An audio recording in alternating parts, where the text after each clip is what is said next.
here. Make a post on Gab.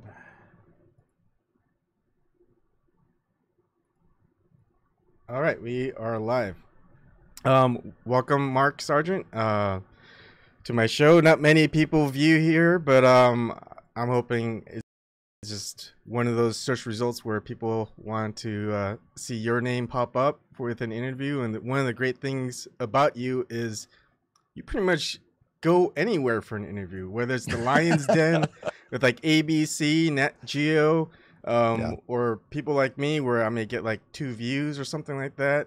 I mean, I think you'll get a few more on this, and thank you for having me in advance. And it is true, I have done everything from junior high newspapers to major networks. I rarely will I say no to somebody.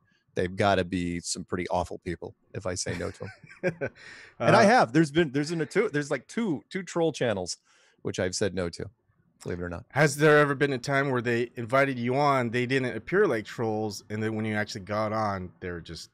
Oh yeah, that'll happen. Yeah, no question. In fact, I kind of roll the dice. I don't, most of the time I don't do that much research on anybody that I'm doing an interview with, just to kind of see what happens when I walk in. And sometimes I'll walk into a buzzsaw.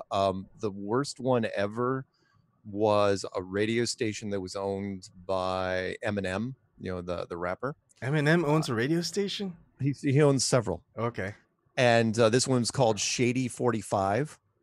And I know, go figure, right? Yeah. And I go on, and it was an urban station, and they just brought me on, and oh wow, and it wasn't even really a call-in show, and they opened up the phone lines like 10 minutes in. Yep. Oh, they came at me like I was the devil himself. It was and the producer was so happy that I stayed with it. But I can't get mad at people that yell and scream, because look, I was you 4 years ago. Oops. Yeah, it's pretty recent, my journey, and this flat Earth, I think it's the culmination of everything. And when I'm watching your flat Earth clues, your playlist, I watched the whole thing, and you mentioned at first you don't start off with "I'm a flat earther," I believe in flat Earth. No. And it's the last thing that you'll look into in the conspiracy theory rabbit holes and whatnot. Also true. Yep. And also true. When you get to it, people get so angry that you're actually just mentioning it or entertaining the thought. All of that is true. because out of all the conspiracies that are out there, this is the only one that was put in your head when you were 6 years old. When you were in kindergarten or first grade and the globe was in your classroom. We don't teach first graders about JFK or 9/11 or Boston bombing, or you just take your pick. Flat Earth is one of those things where literally we put the globe right there in your classroom. Say, oh yeah, don't, that's what you believe in. That is where you live. Flat Earth, no, terrible. And so everybody ignores it for most of their lives until very, very recently. And probably one of the things that turned me off is I did a Google search result, and now we know Google messes around with the search results. Yeah. And one of the top ones that I come across is Flat Earth Society. And some of the people who are flat Earth researchers, they say that that's like controlled opposition. Do you know if that's true, or what are your thoughts on? I can tell you what I saw, because I was one of the first people to talk about it in the Flat Earth Clues. In fact, I covered it in my introduction, because when I was looking into Flat Earth in 2014, I didn't have a lot of places to go. And so I thought, well, heck, Flat Earth Society obviously knows something. So I joined that particular Flat Earth Society. And while I was waiting for my membership card, I would try to browse around the forums, and I noticed there were dedicated trolls at this really small society at literally at the velvet ropes, just telling people as soon as they came in, there's nothing to see here. It's a joke. They're not serious. Go away. It's not serious. Go away. And the society wasn't fighting them. And I was going, wow. So I didn't know which was worse. Do I consider them full-blown government-controlled opposition? I don't know. I mean, I can't prove it, but at the very least, they're apathetic to, I mean, look, Flat Earth, if they're Flat Earth 1.0, then what we've done in social media is Flat Earth 2.0.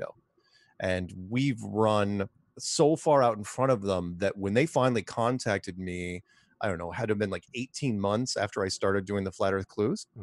They called me on the phone, and I said, look, and they said, oh yeah, we support what you're doing, blah blah blah. I was going, look, no offense, but where have you guys been? I go, do you realize how, we've got a conference coming up? We got channels with, with 6-figure subscribers in there. What are you guys doing? And they, there just didn't seem to be much enthusiasm on the Flat Earth Society side. So I just look, no offense, we don't need you. And so are they controlled opposition? Maybe they are. Again, you're not going to be able to prove it, but at the same time, they have not helped us in the slightest. In fact, the conferences that I have done in Raleigh and Edmonton, Canada, and Denver, Colorado, and then all the meetups, I have never run into a single person that actually was part of that society. In fact, I'm one of the only people, a card-carrying member, that still, I've still got my card in my wallet, which I show people from time to time. I showed Rob Skiba at Denver this year. And I said, oh yeah, by the way, because he asked, he goes, did you actually join? I go, yeah, I joined back in, why wouldn't I in 2014? There weren't that many people doing it. There was Matt Boylan, Cesar, Jay Henning Caligia, Math Powerland, and me. So I had to turn to somebody, and then quickly I disavowed any relationship with them. So hopefully that answers that. Yeah. So getting to this point, at least for me and you too, I think anyone who goes into the flat Earth theory is reasons not to trust the globe Earth theory. And one of the big proponents is I don't really trust NASA. I look at their videos, I look at their photography, the money that they get, the budget, their secrecy. For example, they won't release just the data of the radiation levels of the Van Allen belt. Why wouldn't you release that stuff? Right. And if you look through a lot of people who really just focus on the videos of NASA, they're not in space floating. They have harnesses, they have lines, they're using different types of technology for their live streams. Nothing works 100%. I mean, people are just investigating them like crazy. So what are the biggest reasons not to trust the globe Earth theory from your point of view? Yeah, well, to lean on, let's lean on NASA a little more, since you brought it up. NASA, because they'll make a stretch when I get interviewed. They'll say, are you saying that the moon missions were faked, that the Apollo program was faked by the Americans? I go, no, it's much worse than that. What I'm saying is the only reason NASA was even created in its entirety was to keep this thing under wraps. A little bit of a play on words there. Meaning the Apollo program is an utter lie from minute one. And to be fair, NASA and the United States did what they could at the time in the late 60s with the technology that they had. Remember, there was no CGI. Star Wars was still 10 years away. And that was the early stuff. And nobody even knew what computers were back in the 60s. And so the moves they made were good for the time, but they did not hold up well as the years progressed. Perfect example would be removing all the stars. When you're on the moon, there's no stars. No stars can be seen, and they did that for a very, very obvious reason, which is, what if we get the constellations wrong? Because we're dating time stamping everything. So what happens if the stars are out of place? What if Orion's belt should be here, but it's actually over there? Well, some nerd's going to figure that out in Nebraska and his underwear at 3:00 in the morning. That's it. That's all it takes. Because you remember, we've got people that literally dedicate their lives to finding movie mistakes. Moviemistakes.com and all the clones out there. If a coffee cup moves from here to here in a movie without somebody moving it, right, it's gonna be noted. It's like, oh yeah, movie production mistakes. And the reason why there are production mistakes in movies, just to backtrack a little, is that movies are shot out of sequence to save money. So you shoot all the house shots here, and then you shoot all the desert sequences and all the city sequences. But the thing is, if you have to go back and do reshoots and touch-ups, you have to rebuild the set from scratch. If you've already torn it down, you never get it completely right. There's always a few things missing here and there. You take pictures and you try to do the best you can, but it's usually the lowest common denominator, the weakest link of the chain. Same thing applies to NASA. And that was, they weren't getting nearly as much money back in the day in adjusted dollars. I mean, yeah, I mean, they had to create the fake rocket technology. And it comes down to this. Yes, they so desperately wanted in the late 50s and early 60s to hand a picture of Earth. Remember, there were no pictures of Earth back then. Even all the way up until 1972, there was no picture of Earth, not full disk in sunlight, called the blue marble shot. You guys can look this up. But the thing is, you can't just hand people the picture. I mean, they would have loved to have done it. 1959, loved to have handed you the picture. Unfortunately, you would have said, "Oh, it's a really great pic. How'd you take it?" So they had to create, it's the most expensive fake pic of all time. You had to create the illusion that you had to make real rockets that could go, that supposedly could carry people up to a certain height. So you would at least say, oh yeah, it was that rocket that left the pad that shot that pic. And even then they dragged their feet. Oh my Lord. Gotta remember, NASA was founded in 1958, right? 58 all the way through the 60s, they never took a pic. And then only during Apollo 17, during the last, on the way home, it's like, oh yeah, we might as well take that blue marble shot. That's where the blue marble, the famous blue marble shot, is 1972. What happened those 14 years? You know, what happened? It's like they didn't bother to take a pic. And then here's the kicker. They milked that pic from 1972 all the way until the summer of 2015. 43 years, one pic. And I couldn't see, sorry, I'm rambling. This is what I do. No, that's good.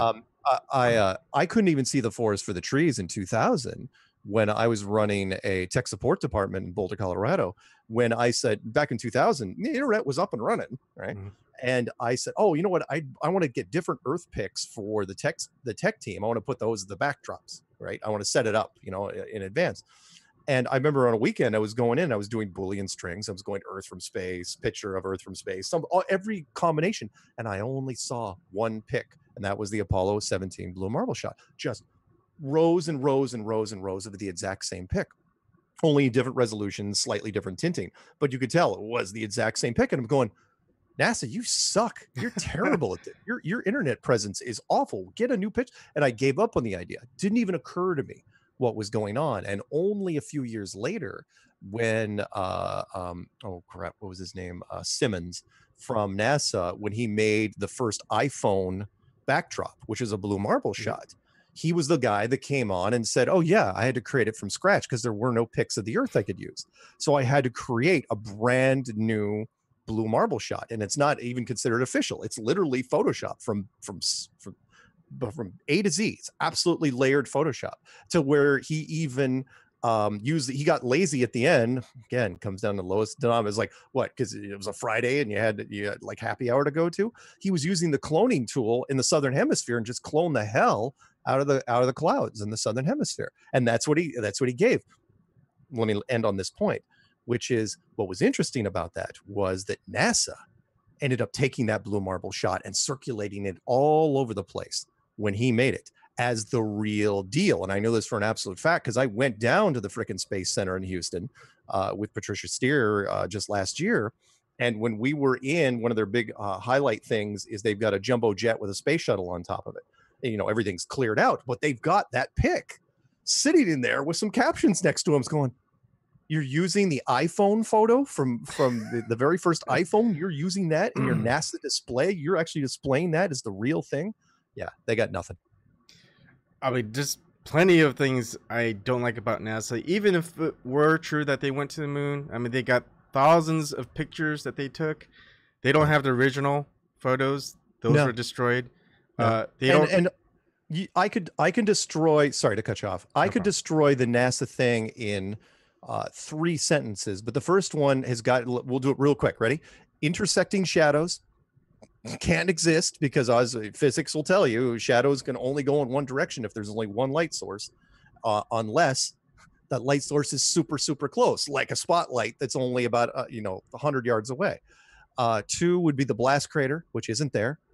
And 3, which I used to be feats of strength for me because, you know, it's 1/6 Earth's gravity, and yet there's no feats of strength, would be the television transmission. And that is, we can't even get if you used a VHF television transmitter right now, you might be able, with the battery power that they had available to them, you might be able to broadcast 50, 60 miles, maybe now, today in 2018. In 1969, with the limited battery technology that they had, you're telling me not only did they broadcast pinpoint accuracy at 250,000 miles from the moon, but they were doing 30 frames a second?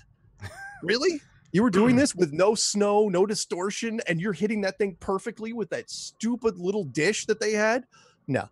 No. Yeah. No. No. No. No. No. I mean, rocket fuel, they don't have the makeup for. They don't have the telemetry data. It was destroyed.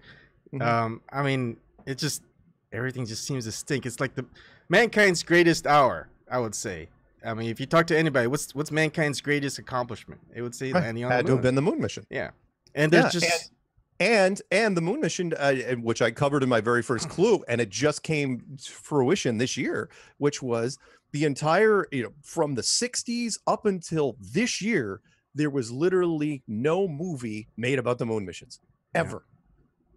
There was 2 movies made ever. One in the 80s called The Right Stuff, which was about the astronaut recruiting program, and then Apollo 13, which never landed on the moon. Very convenient. Let's shoot the whole thing in the capsule. And only this year, because remember, the 50th anniversary is coming up in just a few months. And only now did they do First Man with the life of Neil Armstrong. There's one more movie. It had Clint Eastwood in it. Space Cowboys. Space Cowboys. Yeah, whatever. All right. A factual thing, not space guy. If you're gonna do that, you might as well use Apollo 18, which was about little rock monsters that would hide on the moon and eat astronauts. They're gonna do that. So okay. Excuse me. Sorry about that. I've been having a cough. So now just because we're harping on NASA and the moon landings may have been hoaxed, but does that prove a flat Earth? So the flat Earth theory, what's reasons to trust? Does it prove a flat Earth? No, of course not. In fact, most of the stuff in the flat Earth realm, the flat Earth community, doesn't prove flat Earth. But what it does, and people will say, I get emails all the time. Can you prove flat Earth? I go, no. In a court of law, no, I couldn't prove flat Earth. But here's the thing: I can create so much reasonable doubt in the globe that by the time I'm done, you have nowhere else to turn but flat Earth. Meaning you got there's nothing to hang on to in the globe by the time you're done with any flat Earth mantra. I mean, there's so many cool points that is like, where else are you going to go? You've got to go back to some sort of, and just to be clear here, when I talk about flat Earth, because people are going to say, what flat Earth are you talking about? I'm saying that you're living in, it's not just flat, you're living in a structure. You're living in a terrarium, a planetarium, a snow globe, a Hollywood backlot with walls and a floor and a ceiling. You're living in a big box, and this structure is so large that even our best and brightest couldn't figure it out until about 1960. Meaning, for thousands of years, our best people could not figure it out. And when they figured it out, they're like, "Yeah, we're gonna lock this thing down we're not gonna, why tell anybody?" The shock waves that would go through the system could potentially disrupt a great deal, and so they decided to keep it a secret. So when I was now flat Earth kind of coincides with a lot of biblical stories, ancient history, and it kind of comes back around, but as far as the modern era, it kind of begins with Admiral Byrd and his explorations into Antarctica. Right. And some people don't trust Admiral Byrd and what he says, especially when you see the interviews that he did live, because he was a Freemason. What are your thoughts on? I mean, yeah, he was a Freemason, and lots of men in power are Freemasons. Does that mean that Freemasons lie all the time about everything? No. Does it mean they use that information to their advantage? Yes. However, you got to remember, not only was it Freemason, but he was also an admiral in the United States Navy. So he is beholden to the Navy first. And I mean, he's not going to lie on his missions all the time, especially if he was going out there by himself, sure. But he's not. He was going down there with big contingencies of men. As a matter of fact, Operation High Jump, he commanded a full-blown carrier fleet, with 5,000 men and support ships. And that was an amazing mission, which we still don't know really much about, other than we think he was trying to root out the last of the Nazis who were actually down there during World War II. But Admiral Byrd is an interesting character in that he, he's mostly known for the Hollow Earth theory from the 1926 mission where he flew his plane to the North Pole. He was the first man to fly to the North Pole. Supposedly it turned into like a journey to the center of the Earth thing. You would have thought there would have been some follow-up on that, but no. The United States Navy decides instead to send him to Antarctica from 1928 up until his death in 1957. And that was the other thing. You can say what you want about him being a Mason, but he did die suddenly from a heart attack in his home. And I think that's because in press conferences, he was just way too friendly with the press. I mean, you could even see during that wonderful interview he did for CBS for the Longines Chronoscope, where he was giving away stuff, where he was saying that oh yeah, by the way, there's uranium down there. Probably shouldn't talk about that. The Russians are down there. I'm a little nervous about that. He was giving away a lot of trade secrets. So, was he a Mason? Yeah, of course he was. Lots of guys are, but I still believe in the missions, and I still believe in what the military was releasing up until the blackout in 1958, 1959. Now, the thing about Admiral Byrd, he states that there's a continent that's hasn't been explored, right? And I looked. We have pictures, supposed pictures of the moon and Mars, but South Pole, we don't really have pictures of South Pole. Or they could take any picture anywhere and say this is the South Pole, right? And so the Antarctic Treaty is bulletproof, and it is one of those cool things that has been hidden from everybody for a long time, and that is. After NASA was formed in 1958, a weird thing happened in 1959. And again, the coincidences, I don't believe in them. And that is two things happened. One, the Van Allen radiation belts were announced in 1959 by NASA employee Van Allen, which basically sealed off the upper edge. He said, oh yeah, it's super deadly up there. No one should ever go through that, which of course puts the entire Apollo missions into question. And then the other thing that happened in 1959 was the Antarctic Treaty was ratified by, I think, about a dozen nations at the time. And it said that no matter what country you live in, your corporations can't go down there ever. And it's to date, it's the only treaty that remains unbroken. It's not even up for debate until 2041. And it's you got to remember, this is not a small deal. There were countries back then that needed those resources. The coal, the minerals, the uranium, the oil. They needed these things, and everybody agreed. Nobody even protested. And what I mean by that is, even if, let's say, you're the head of a major oil company like British Petroleum, right? Mm-hmm. Not only are you not allowed to go down there, you're not even allowed to talk about it. That's the weird part, where it's like you'd think people would run full page ads, and protest and lobby and grease palms. Politicians, look, greed and money and power, they rule everything. We know this. Capitalism, yeah, go team. That doesn't apply down there. It is absolutely locked down, tighter than a drum. Yes, you want to spend $10,000, $12,000 and to have your picture taken with penguins on the peninsula, fine. And you can have a guided tour to the South Pole. What do they claim to be the South Pole? Other than that, though, the rest of it's off limits, and it is an interesting place. So the flat Earth theory has the Earth surrounded by ice. Right. So are there poles with the flat Earth theory, and is there an axis? I mean, there's no. The flat Earth theory says there's no spin. We're not moving in space, and No. Okay, so the flat Earth theory, let's give it the quick breakdown. Mm-hmm. You are living, again, in a building with walls and a floor and a ceiling. This building is not moving. This building may have a circular lake on the inside of it. Basically, that's what we're talking about, a giant saltwater lake. People say, why doesn't the water fall off? I go, why doesn't the water fall off on a lake? It's because you have edges. The Antarctic coastline is the beginning of that edge, and then it probably goes out thousands of miles. Because again, Admiral Byrd was looking for it from 1928 up until about 1956. And that's when it took him that long. He was flying his own planes to figure out where the outer walls were. So it has to be thousands of miles inland. When it comes to the poles, actually it doesn't work that much different than the globe model, meaning the center of this building would be the North Pole, and that is the dominant pole, where the compasses work just fine. In fact, if you did circumnavigated this building from the inside, did a big circle around it, like a lap around a track at a high school, the compass would work fine because the compass is still going to point towards the center, which is north. The South Pole, however, is a completely different animal.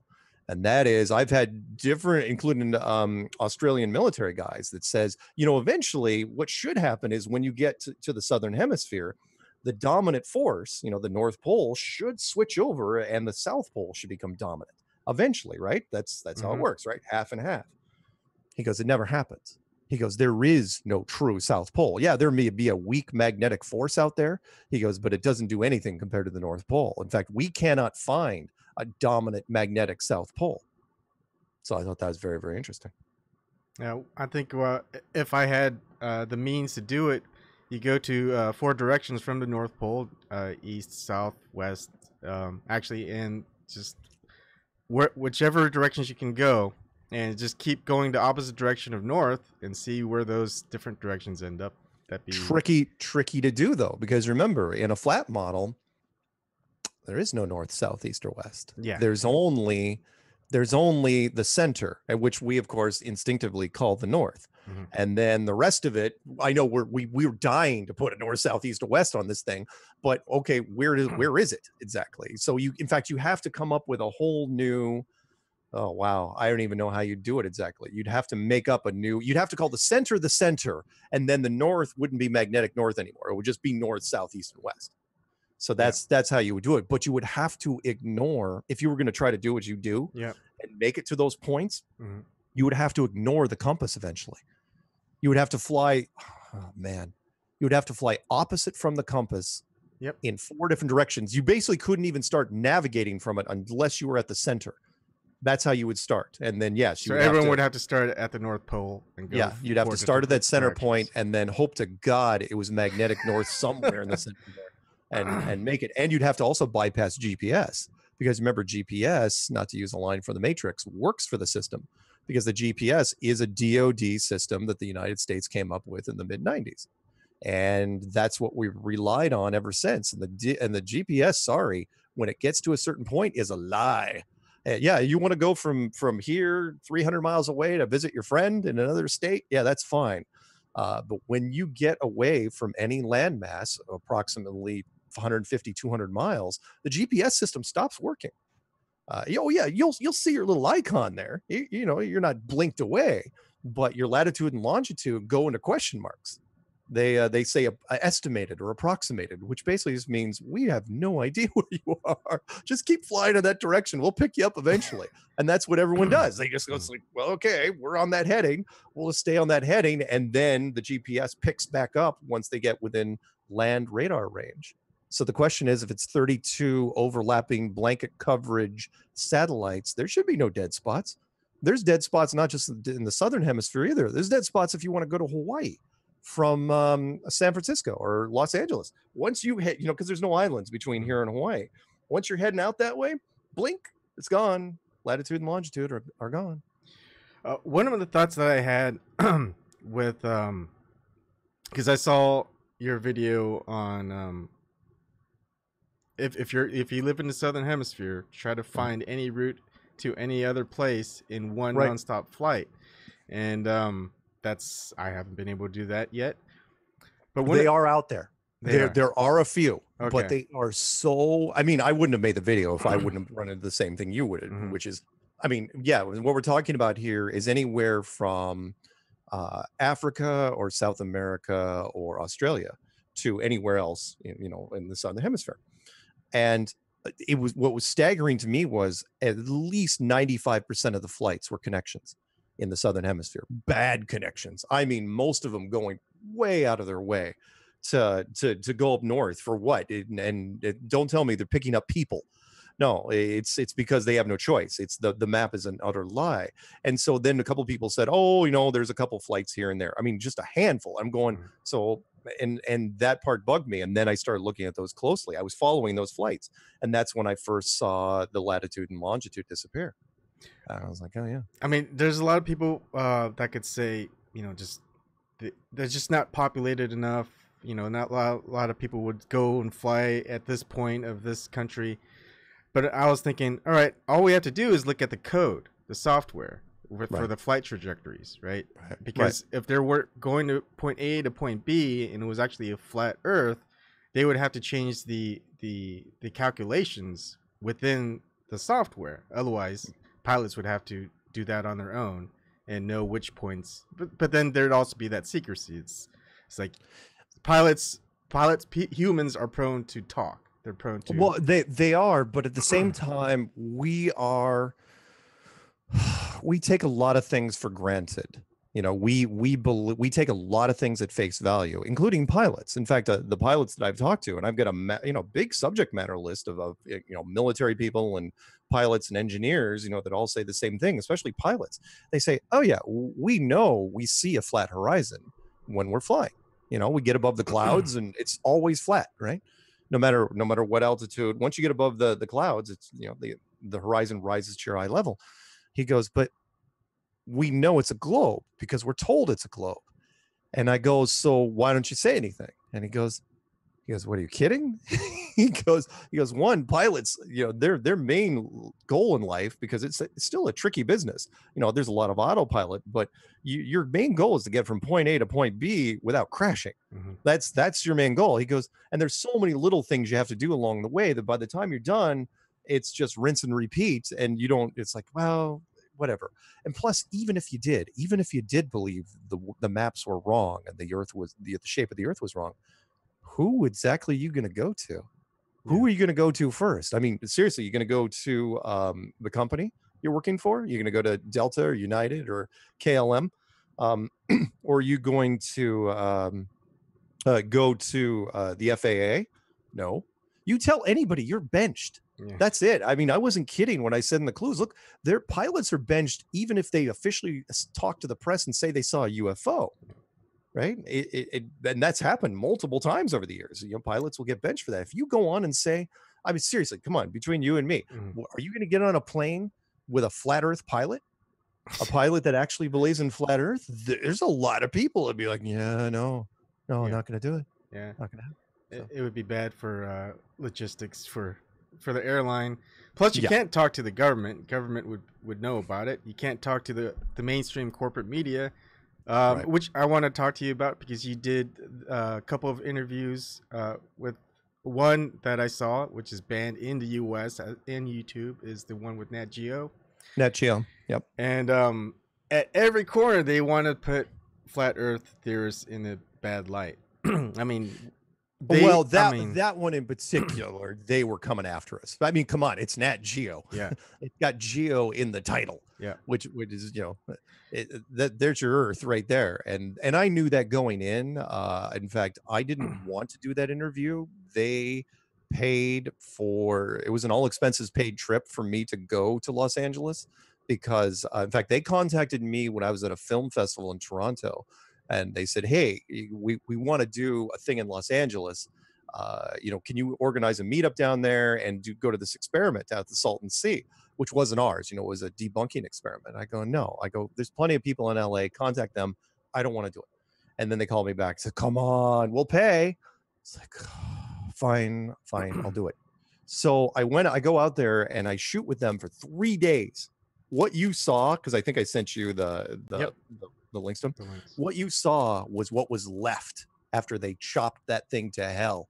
I mean, people were giving me grief. They're saying, why didn't you, come after, why didn't you do more rebuttals against, the debunkers? I go, I did for hours on end. I mean, I get to where my voice was shot, where I was just yelling on the beach. I was going, look, this is wrong. This is wrong. This is wrong. We don't do this experiment here. Here's all the experiments we have done. I listed everything off time and time again, and they were having none of it. They were not going to use it. Now they shot it. It's all on there, but they weren't going to put it on television because remember, Nat Geo wants to make scientific enthusiasts. They want to make them feel better.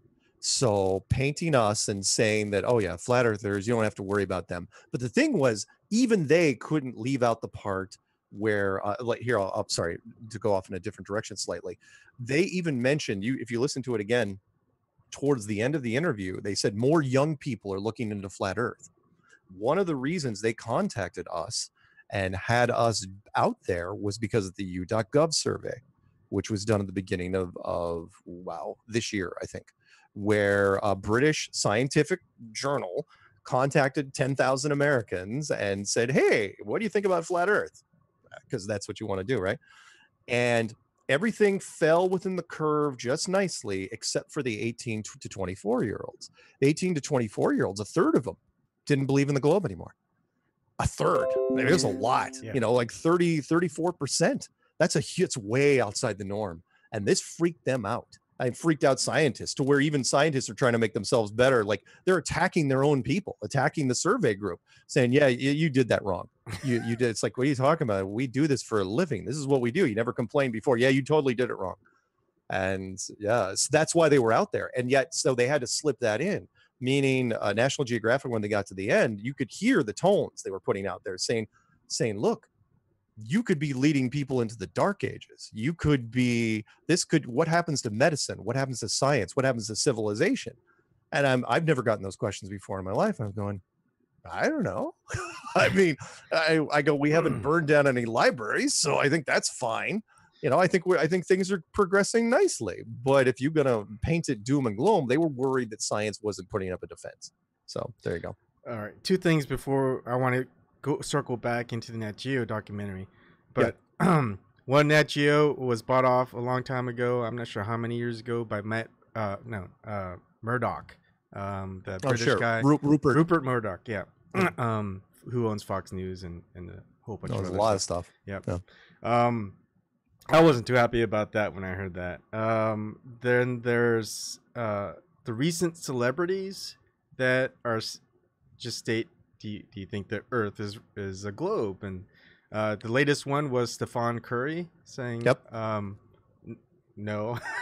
And it was just like a small little blurb, and it got blown up, and he had to apologize. Well, and they got to him pretty quick. Yeah. So what had happened was, he goes on a podcast and he didn't go after flat Earth. He didn't do what Kyrie Irving did. Okay. He said that he didn't believe in the moon missions. It wasn't even close. He was like, no, didn't go to the moon, right?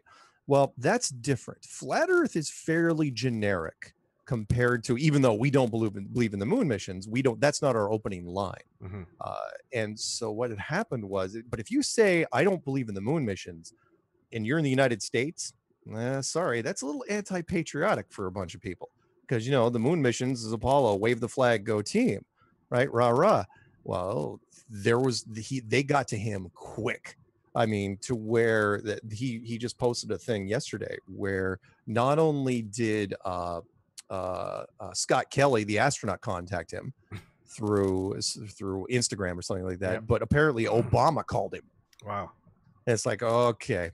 All right. And so now he has backpedaled and said that he doesn't believe in any conspiracies at all. He believes in the moon. He believes in vaccines. He believes in 9/11 was exactly what we said. He believes in everything. And I'm going, okay. All right. I got it. So, I mean, it was probably just the sponsors, like it was with Shaquille O'Neal. Shaquille held out for 10 days. Mm-hmm. And then I'm sure his agent called him and said, just so you know, you might lose this company, and whatever that company is probably paying him $2-3 million a year in endorsements. And sorry, it's a chunk of change for anybody. You're gonna unless you're a diehard flat Earth fan, you're gonna give up that for these people have a lot to lose. Yeah. And so Stephen Curry, he backpedaled, and I'm sad about that. But honestly, if Obama calls you, it's not a good sign. But it's flattering for us. I mean, seriously, he also gets on the horn with him. I mean, I don't know what was said, but maybe he was just giving him advice, like, yeah, man, don't do this. Maybe for different reasons, maybe for cultural reasons. It's like, don't do this to us. You're making great progress. Don't do this. It's funny because a lot of people who view my show, I used to do a lot of politics before, and especially with what's his name, Bernie Sanders. Oh, and he was gonna be like, I'm fighting all the way to the national convention, Democrat national convention. Then he talks with President Obama.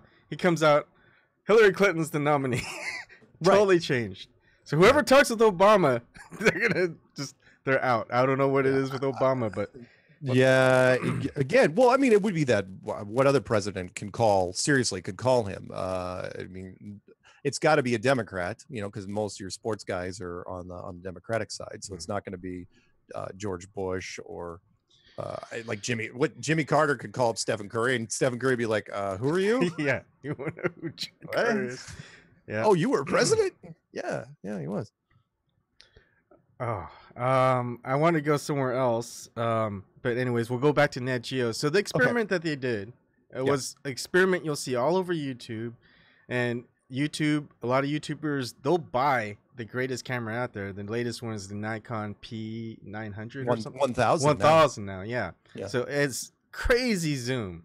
So what they do is they'll just zoom in on the horizon. They'll just put an object out there and they'll just keep zooming in, and there's no curvature, and there's curvature calculations. I think the calculation is for every mile, the curvature is 8 inches. Well, it's 8 inches per mile squared. Okay. Which usually intimidates people because everyone forgets their high school algebra. And that is 8 inches times every mile times itself. So if it's 3 miles, it's 3 times 3, which is 9, times 8 is 72. 10 miles would be 10 times 10 is 100, times 8 is 800 inches. And so on. It's got to get steeper and steeper because remember, if it's a globe, eventually it's got to go completely vertical. Yep. It's got to fall off. And so the test that they did was interesting. Again, it worked. Some things work in our favor. Was the raft test. That was their backup test. The test that we spent most of the morning doing was a balloon test that was completely on the other side of the lake at about 9 miles and change, where there were some balloons out there that they were going to raise this banner, the same sort of stripes, from a certain distance. So the problem was at 9-10 miles, especially since they waited for the sun to come up, they didn't know where the freaking balloons were. People forget that at like 10 miles away, you don't know where anything's out there. Yep. I mean, you're looking with binoculars, you have no idea what unless you have landmarks right next to it. And here was the thing, we were finding it with our P900s. We're saying, yeah, the balloons are right there. No, you can't see them yet. They're on the other side of the curve. I'm going, it's like, what are you talking about? They're right there. They're right there. We were spotting the balloons before they were on the beach. And apparently that whole series of footage that they shot there was so problematic, they scrapped it. Yeah. There was no mention of it at all in National Geographic. So their backup thing was to put this little guy in a raft out about, 3-4 miles into the lake and hold up a thing and then, say, oh yeah, we're disappearing stripes. Well, the problem was the footage that they showed on Nat Geo, you could see the bottom of the boat. So at the water. So it's like, okay. And all they did was pull back the camera. It's like, look, at 4 miles, you could zoom in. You could lip read at 4 miles with a P900. That's nothing for a P900. But they said it was the words, it was the narrative over the boat. We're saying, oh, well, you can obviously see the stripes are gone. Yeah, 1.5 stripes. They said 1.5. Yeah. It's like, no, not at all. I mean, it was the editing was so quick. But that's where they went. And then, of course, because they cut out all my rebuttals, it made it seem like I wasn't fighting it. They went straight to the, or anyone here want to give up flat earth? They left out all that stuff beforehand. Yeah, it shows you just, so they asked that question. Did it show you just kind of waiting for like 2 seconds and going, yeah. Right? Yeah, they edited that. I mean, again, anyone that watches that, it was, because I would have sat there and done nothing. No, of course not. It was explaining to them. I'm going, look, 18 miles from here are mountains that we used to see mountains at the very beginning. Now they look like islands because there's so much distortion under it, and they're disappearing every half hour. The whole point of this experiment was they wanted to shoot these balloons before the sun came up. We were all there at 5 a.m. And by the time they did this raft thing, it was 10:30. I mean, the sun was way, way up and the distortion was beyond ridiculous. And I go, this is why we rarely do these tests during the daytime anymore. We do them at night. We do them in cold weather. We use lasers, and we've done record. Oh my God. They left out the entire argument between me and Jim Underwood. Was that his name? Jim Underwood, I think, or Bob or whatever his name was. His last name was Underwood, where we did the experiment in Europe at Lake Balaton on a frozen lake, shooting 40 kilometers with a military grade laser. And he absolutely would not accept it. I was going, look, Guinness Book of World Records was there with us. Right? It documented the entire thing. We actually are in the book now. He's going, unless I'm there, it's not valid. I'm going, I'm sorry, your word means nothing. I'll take Guinness over you any day. And he's like, no, you got to do it here. at this lake and under my conditions. I'm just going, oh yeah, that's never going to happen. So what kills me is I was big into science, but now I feel like science has entered a dogmatic stage. Right. I mean, the flat earth people are the ones doing the experiments and retesting, testing, and trying everything. But then when you get to the scientists, Neil deGrasse Tyson is one of them, he won't even debate. He'll say, here's a picture of NASA. If you don't believe that's real, then we've got nothing to talk about. Neil deGrasse Tyson said one of the most arrogant things I've heard from anyone since Kanye, which is science is true whether or not you believe in it. And I was going, okay, so, and I know what he meant by that. He's like, once we put our stamp of approval on it, it's fact. It's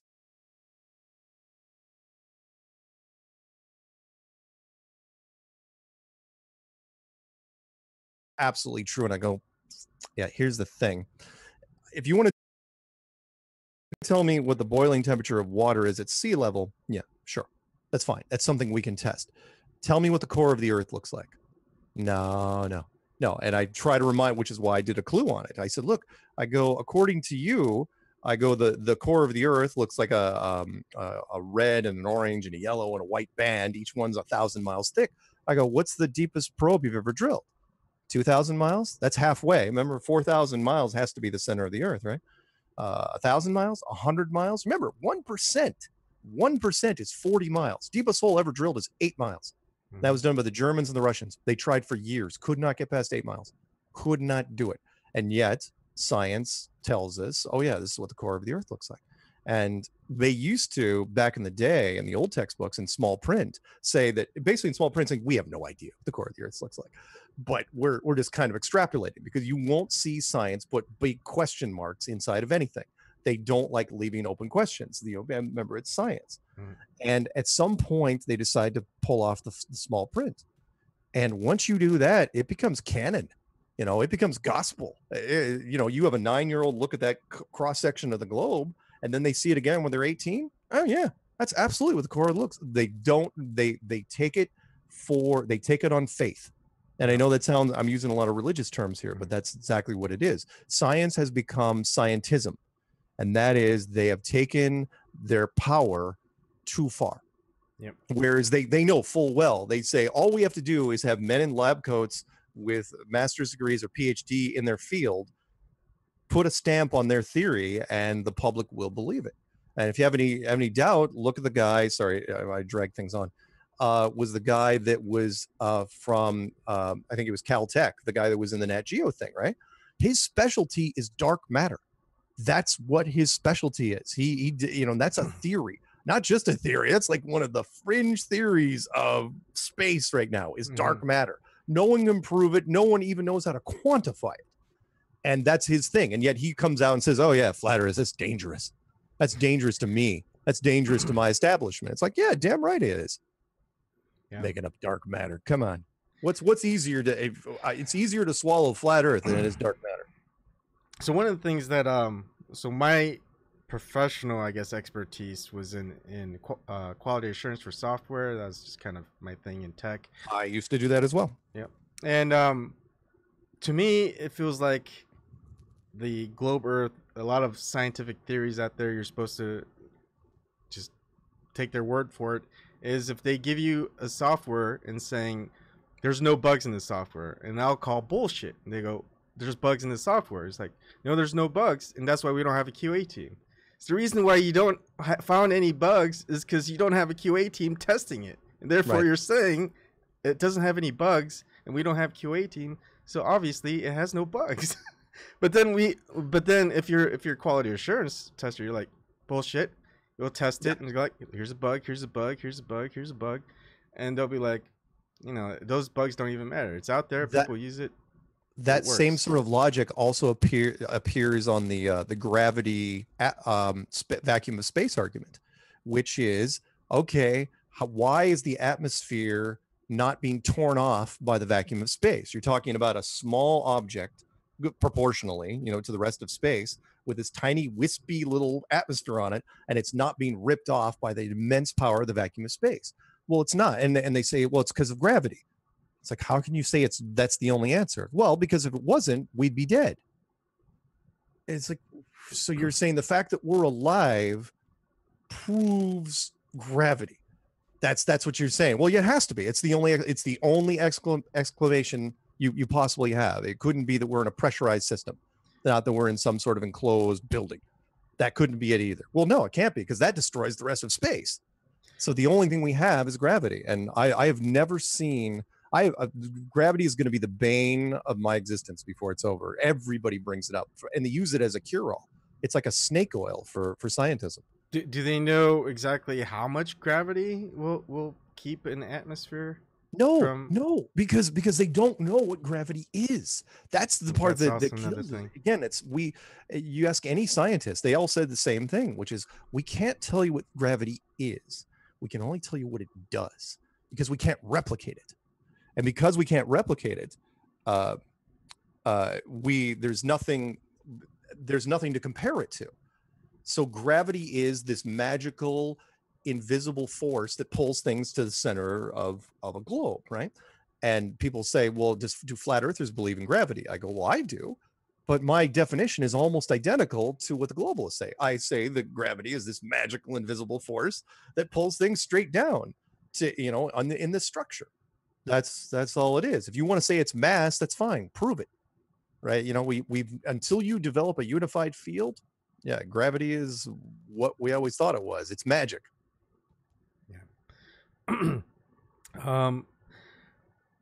I'm not quite there on the flat earth theory. I just know that there's just a lot of anomalies But do you believe in the Apollo? There's the start. No. Do you believe in Apollo? No. All the research, all the videos, all the images, no. I mean, if you catch them live once, and there's just once, and there's just the logical factor is, I've had people 8 out of 8 first attempt at landing on the moon, it went without a hitch. Right. 7 more times, not a hitch, and then we're not there 50 years later. Oh yeah, and no spacesuit has ever failed. Mm-hmm. No astronaut has ever died, with the exception of, well, we won't count Gus Grissom, the Challenger that was on the launch pad, and another shuttle supposedly on re-entry, which we know very little about because there was almost no footage on it. Mm-hmm. But when it comes to Apollo, I've literally had people, I'm not kidding you, and this goes with the logic you were just mentioning, say that, okay, fine, the moon missions are super fishy, I'm not buying it, but that doesn't mean the ISS is fake. I say, okay, here's the thing. If you're going to lie about one thing, you might as well lie. This is criminal 101, right? And that is, if you're going to shoot one guy, you might as well shoot everybody, because the punishment's the same. Whether you shoot 10 people or you shoot 2, you're going to go to jail for the rest of your life. So if you're going to fake the moon missions, why wouldn't you fake everything else? But to your point, where again, you're not on board, that's fine. I'm not, well, all God's children, I'm not judging. But at the same time, you're probably in the same place I was years ago, where I said, years ago, I didn't believe the moon landing was real. Mm-hmm. And I couldn't come up with a good enough reason why, which was, why do you fake the moon landing? Why? I go, is it the whole rah, go team, USA's #1, that sort of thing? I go, that's good. That's a good answer, but it's not a great answer. No. When I got into flat earth, that's when it changed for me. It's like, oh, of course. It's not that you wanted to fake the moon landing. You had to fake the moon landing. Because if you don't fake the moon landing, eventually the private sector is going to get involved. You have to militarize space, because sooner or later, what will happen is General Dynamics or Lockheed Martin or Boeing, one of those companies is going to team up with, I don't know, Frito-Lay or Coke, right? And they're going to do a private thing to the moon, because it's like, we got to get a freaking Doritos thing up there. You're gonna try to do some advertising. You can't do that, because those rockets are gonna crash. Yeah. And because there's nowhere to go. Again, people. Sorry, I'm ranting. Nope, I'm cutting myself off. It's good. So one of the ideas is, okay, if the Earth isn't globe, it's flat, or it could be flat. The other idea is it's bigger than what they say it is. The super globe argument. And there's nothing wrong with that. There's absolutely not. In fact, we've had people say that from week 1. which is, isn't it possible we're just on a really flat place of a giant Earth? I go, yeah, it is. Although if you do that, you're going to screw up the star trails and the constellations, something horrible, because then, then they're all going to be out of whack and you're going to have to reinvent the entire heliocentric model. Two, you're still going to run into the atmosphere versus the vacuum argument. Which is like, well, maybe on a really big one, the gravity can keep it on. It's like, yeah, maybe. Well, here's the thing, because what it boils down to, if flat Earth is real, the idea is that there is a firmament that we're encapsulated. Right. So if that is the case, we can prove the firmament, or can't disprove it. I mean, who's to say that it's just not a small seal, dome over a very large area of a kind of a globe. But now we're getting into the what a lot of people would call the crazy part, the firmament. But this is stuff that's been stated in, and I'm not religious. I call myself an agnostic, but I believe it's the ideals of Jesus Christ, of what he did. I follow what he did. I'm a follower of him, not necessarily the religions that came up. So I wouldn't call myself a Christian. I'd say I'm a follower of Jesus, because of just, he was the greatest ideal of what a human should do, and sacrifice for others for nothing in return. And not just the good humans, but even the worst humans. I mean, it takes a gigantic type of person to fight for the bad people too, and saying, these people, I'm protecting them too. I don't care what they did.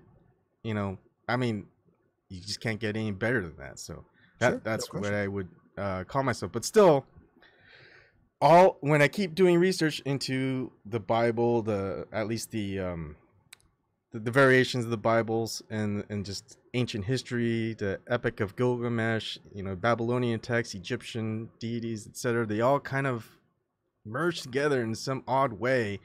The more that you do research into it, and a lot of it talks about the firmament. And what's funny is you talk about how people would readily believe in, like, David Icke's reptilians than they would with flat Earth theory. But they kind of tie in, because if there is a firmament, if there is a dome, someone had to put it there. Whether it's God, the Anunnaki, aliens, whatever. I mean, how do we explain how it got there? How do we get out of it? Or maybe is it to prevent other things from getting in? That is the big argument. Whereas, first off, a structure basically destroys atheism. Right there. I mean, flat Earth is killing atheism as we speak, because anyone that gets into flat Earth eventually realizes it's a default setting of flat Earth, which is, well, if it was built, and there's a builder. So, and it's like, then you're just splitting hairs. It's like, okay, is it an advanced civilization, or is it the divine? And it's like, well, I mean, one man's advanced civilization is another man's deity. When it comes to the Bible, absolutely, it's a flat Earth book, no question. It's not even up for debate, which is why when I started making the clues, even though I never said the Tower of Babel in my story, I used the Tower of Babel reference, which was, how do you even explain the Tower of Babel without it being stationary? Because if it is a spinning globe going in 5 different directions around an impossible universe, that tower is going nowhere. It's going all, it's not connecting to anything. What's amazing to me is watching pastor after pastor, the ones that do, they're scared to death because the congregation keeps asking them questions. Is the Bible a flat Earth book? And they keep holding on to exactly one verse in the entire book. And that's Isaiah 40:22, which is, he who sitteth upon the circle of the earth. And they say, see, it's circle, it's a globe. It's like, no, circle's circle, ball, sphere, globe. Those are different words. Circle can be a dinner plate. My dining room table, my hubcap is a circle. That roulette table is a circle. But they keep trying to use it like it's got veto power over things like, I don't know, Genesis, that talks about, not only does Genesis talk about the firmament, but it also talks about the Tower of Babel. Not to mention, I don't know, I don't want to turn this necessarily into chapter and verse, but one of the ones I was thinking about doing a clue on, and I never did, was the story of Joshua, where Joshua asked God to hold the sun and the moon in the sky an extra day so he could kill more people and kill more enemies. I shouldn't say people. Yeah. He was like a serial killer. And God did, and he's like, so you have to believe one of two things there. Either God stopped the entire solar system and just completely put a hold on physics as we know it, just stopped everything in its place. It's like, oh, God could have done that. It's like, yeah, but it's a lot harder to do. If it's an enclosed system, well, you just pause the sky. That's easy. That's super easy to do by comparison. And then it's like, oh yeah, let's make it, that's the Truman Show. Yeah. Just keep the sun in the sky for an extra day. Oh yeah, he's having fun. Let him go at it. Now I've been doing a lot of research onto Protestants in the Catholic Church. Yeah. Yeah. And Walter Veith is what I've been kind of watching for a while. He's a Seventh-day Adventist, but he tells a great story. He started off as a Catholic, then he became an atheist, then Catholic again, and it didn't work. Went back and went to Protestantism. I don't know how to say that. In fact, you wouldn't use Protestant. Just Protestant. That's it. Being a Protestant. Don't try to. I don't think Protestantism. I don't think that's a word. Yeah. Okay. Pretty sure. Yeah, I'm pretty sure it's not too. I don't know why I tried saying it. Okay. Right. So the Catholic Church. Why did they turn? And because it was science. It was a scientist saying, science was saying it was a globe. Why'd the Catholic Church go along with it? Yeah. A couple things of thought there. One is that the Catholic Church knew that science was the speed at which science was ramping up. It was a small concession to make because they didn't know for sure. Meaning, in fact, it was an argument I put forth to a bunch of people, which is, let's say you're the king of France and as late as, I don't know, 1500, right? Let's say you have a map of the flat earth. What are you going to do with it? You got wooden ships, you got horses. You can't do anything with it. You can't even prove it. Literally until the internal combustion engine comes along, you cannot, until airplanes come along, and that's not even 100 years. You can't even prove that the earth is flat, right?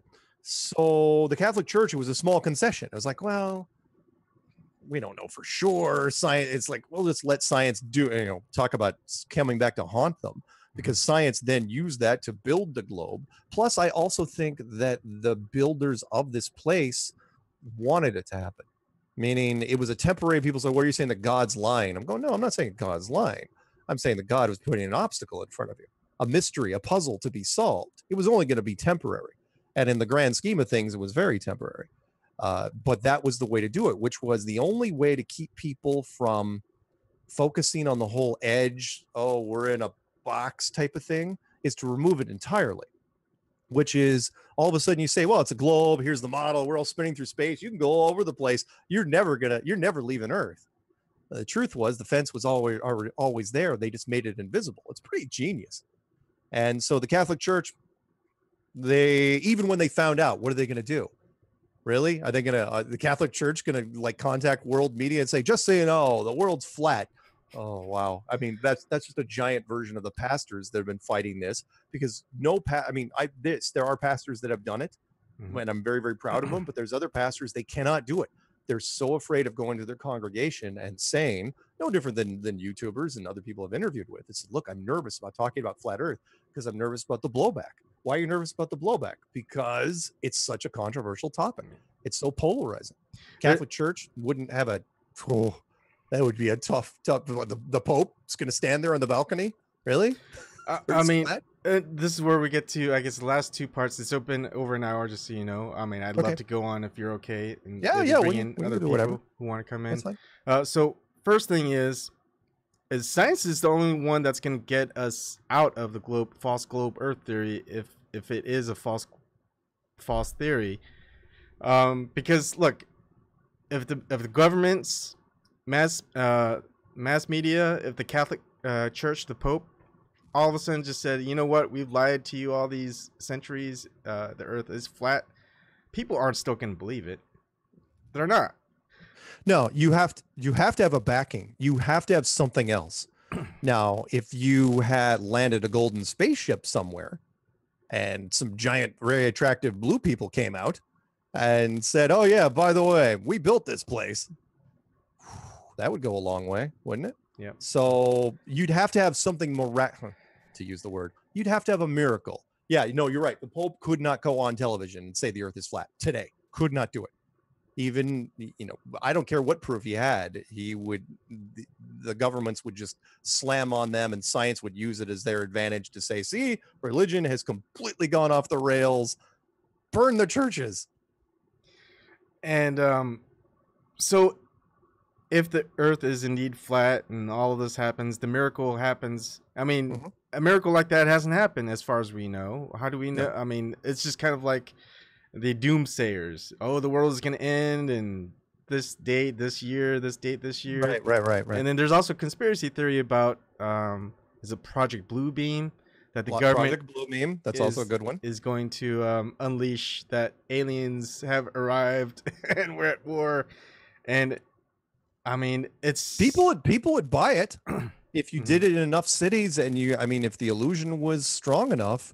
Remember, the key here is social media, and that is what, there's 7 billion people in the world, there's 6 billion smartphones, which means, not to use again the criminal thing, but everybody get on the same, get their stories straight. If you can broadcast the same story across all those smartphones simultaneously, it goes a long way to reinforcing the truth, or reinforcing your version of the truth, the narrative. And so, yeah, you put a Bloombeam experiment, you put it over a city and have a whole bunch of people say ooh and ah, and then broadcast that simultaneously. Pretty powerful. And your, I'm not sure if it's your playlist, the clues, but I thought I saw that what happens when Flat Earth is finally revealed, the breakdown of society, or that they try to prevent it, because if people did find out, people would just kind of stop doing what they're doing. The system collapses. Well, potentially. It's the fork in the road where the two things could happen. And so far, I've actually been pleasantly surprised. I mean, there's been a lot of flat earthers out there, and nobody has done anything super destructive. It seems like one of the side effects of becoming a flat earth member is that you're so open-minded, kind of like me. I will never do anything malicious to another human being ever again in my life, even if there was a gun pointed to my head, because I know that there's something bigger than me watching. And again, I'm not going to be arrogant enough to say, it's this God or this God or this God. I mean, there's 5 religious houses out there. I'm not going to condemn 4 of them. But it is, would everyone start running through the streets with pitchforks and torches? No, I don't think so. Because we've conditioned people with science fiction and through movies and television that now, I don't care if you're age 9 to 90, you have some sort of reference to a science fiction type scenario. It's going to freak you out, sure. Will you still go to work? I don't know, maybe.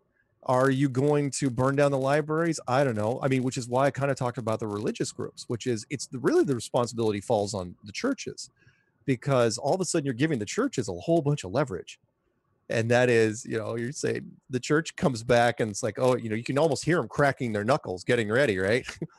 Going, okay, science, so we're wrong about this globe thing. What about let's revisit stuff like evolution and the Big Bang Theory and carbon dating and dark matter and everything else, right? Oh, science would be on the ropes for a while. And so, yeah, potentially it's kind of up in the air. I hope for the best.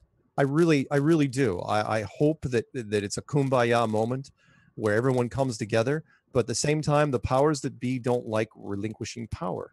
Mm-hmm. So it's not really in their court, which is, what do they do about it? What do they turn it? Yeah, because you could turn it to the apocalypse, which is what I said in Nat Geo.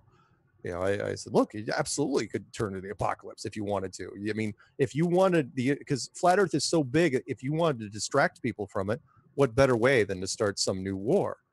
Thing is, who's the war going to be with now? China is our biggest trade partner.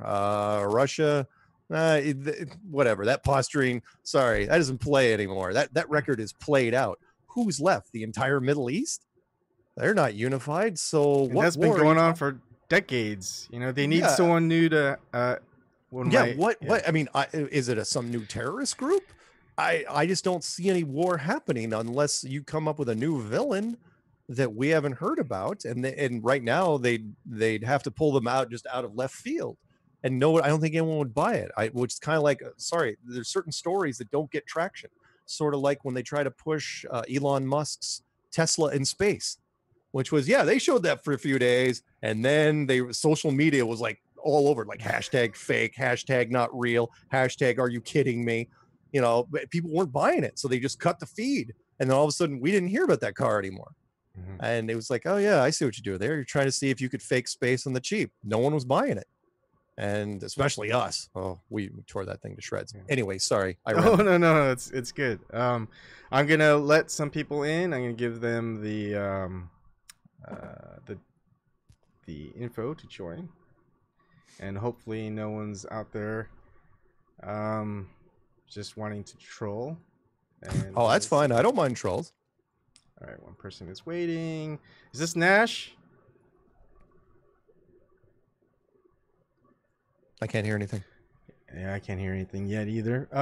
Anyways, we'll wait and we'll keep talking. How much longer can you go? I will, dude. I'm completely with you on this one. Okay, awesome. You can do whatever.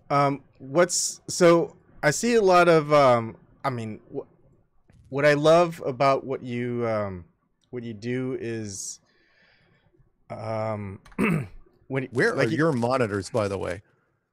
Oh, so I have one here, I have one here, I have one here.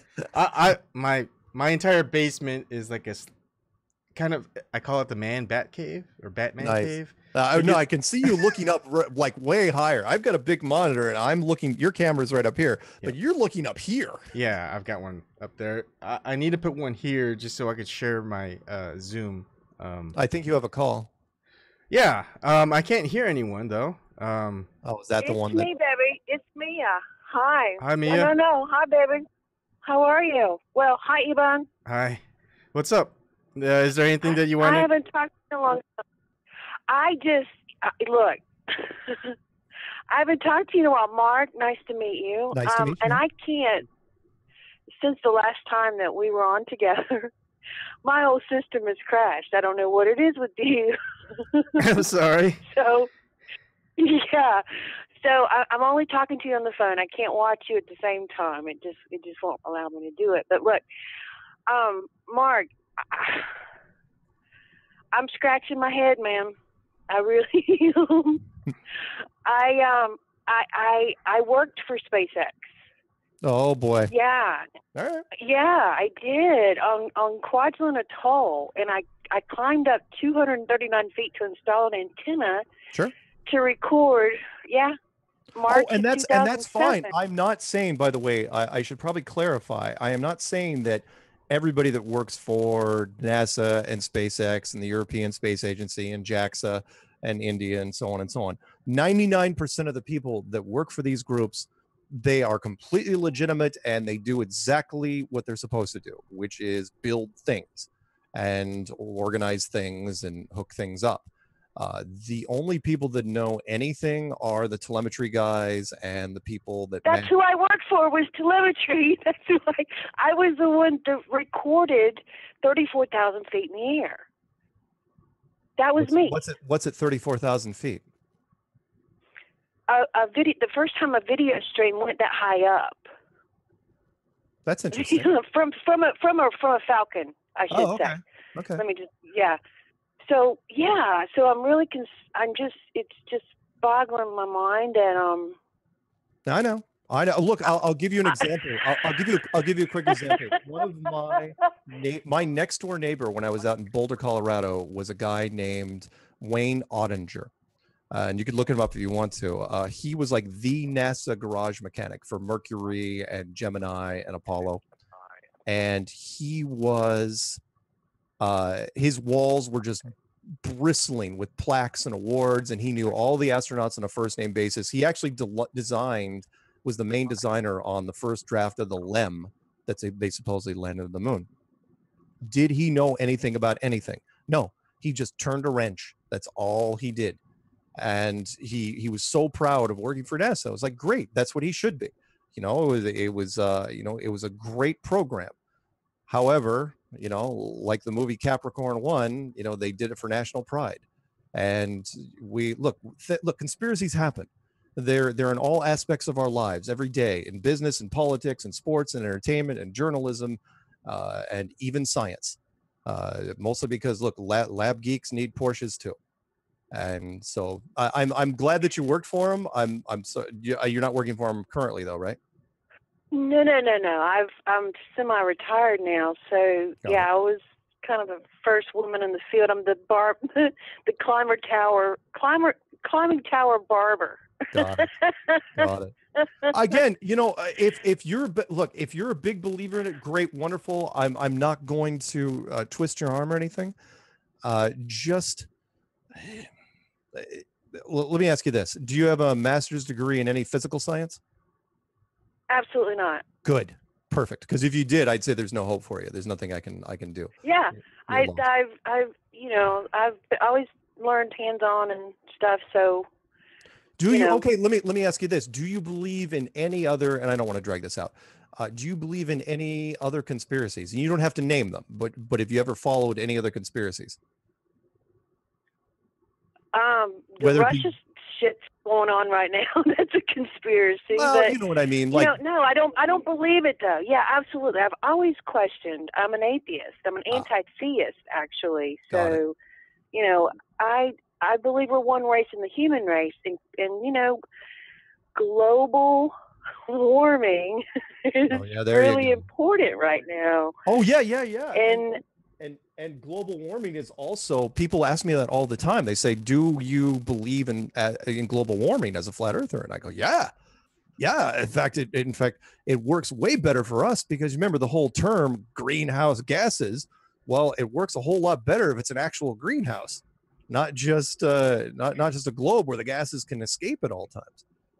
And I thought it was very interesting that they changed the term, and they were really good about that, changing the term from global warming to climate change. And now we're finally going back to global warming, because apparently there's a whole bunch of scientists freaking out, and they're not really telling the public why. And I think they know. Well, if it was a flat Earth, would it be called flatter warming? I'm just kidding. I see what you did there. No, but it would be, seriously. The whole point of a greenhouse is this giant square structure that's enclosed, and that's how the greenhouse works. It traps everything inside it. And gas. So Mark, are we like, you don't believe in like the different planets and stuff?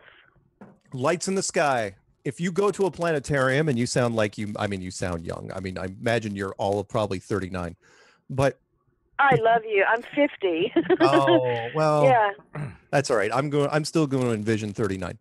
And like, if you go to a planetarium, and again, if you're old enough to remember planetariums, where if you looked up at the sky, right? I mean, you could see Mars and Venus and the moon go across and everything. And you'd say, well, yeah, but we're in a building. Those are just lights in the ceiling. And I'd say, well, if you walk out of that building, who's to say you're not in just a much bigger building, like the Truman Show? I remember the Truman Show. Mark, how old are you? How old are you? I am probably older than I sound. I am 50 now. So you're right, 68, right? Yeah, so, 68. Right. Interesting. I just,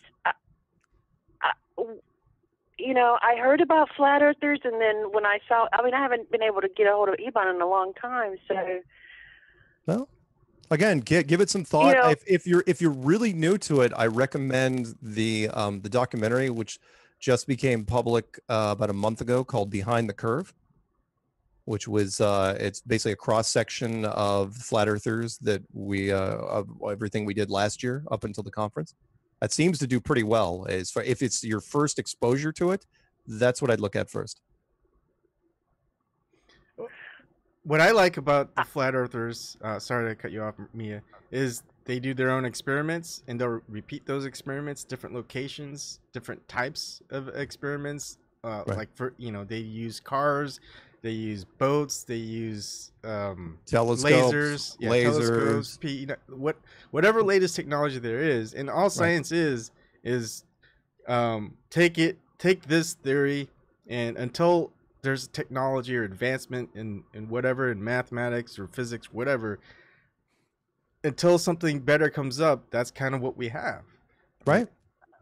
and that's always been the case with science.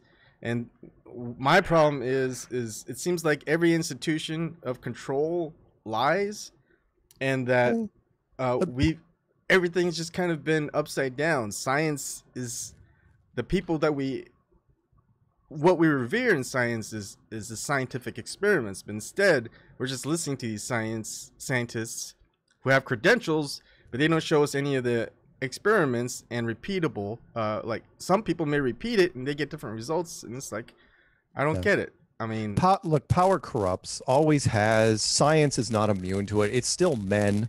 I'm gonna give women a pass, just so you know, because men are so easily corrupted. And if you think I'm kidding, people say, oh, science is above reproach. Like, really? Let me rattle off just a small handful of the times that science took the money to cut the corners to take a product to market before it should have been. Oh, absolutely, it's corruptible. I mean, and the major of it is now is it's using against warring each other, and I mean it's defensive, and it's not used for the betterment. Right.